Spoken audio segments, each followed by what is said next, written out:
আসসালামু আলাইকুম, কেমন আছেন সবাই? আমাদের হাঁস গুলোর অবস্থা দেন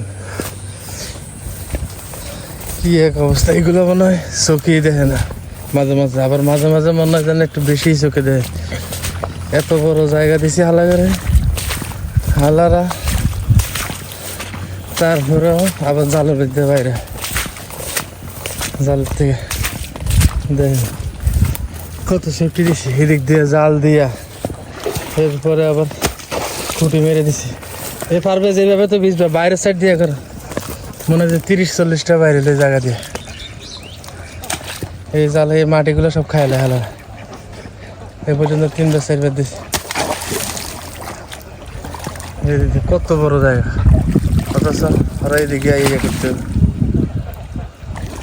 এই মাছ দুজনে মিলে দৌড়াইয়া তারপরে ঢুকাইছে করে। এই হয়তো এদিক দিয়ে বাইরে যাবো, না ওই দিক দিয়ে বাইরে যাবো, না ওই দিক দিয়ে বাইরে যাবো। পাখাতে ফারবেজের অবস্থা খারাপ, প্রতিদিন দৌড়াইতে দৌড়াইতে। এ চোখে মা ইয়ে ঢুকবো, কেদা ঢুকবো, তুমি ওই যে বাইরের থেকে নাও। দেখেন এদিক দিয়ে এত সুন্দর জায়গা দিছি, অথচ হালারা সন্ধ্যা হইলে এদিক দিয়ে উঠতে পারে না। এদিক দিয়ে দৌড়াই এই জায়গা ওরা চোখেই দেয় না। দেখেন দেখাইতেছি সুন্দর জায়গা দৌড়াই উঠাইতে হয়, এদিক দিয়ে উঠে না। কত সুন্দর জায়গা বানাই দিছে, কিন্তু অথচ জাল বাইরে জাল দিয়ে বাইরেতে ওরা এক্সপার্ট আবার। এত সুন্দর জায়গা অথচ ওরা উঠতে পারে না। বুঝে দেন একটা বাইরে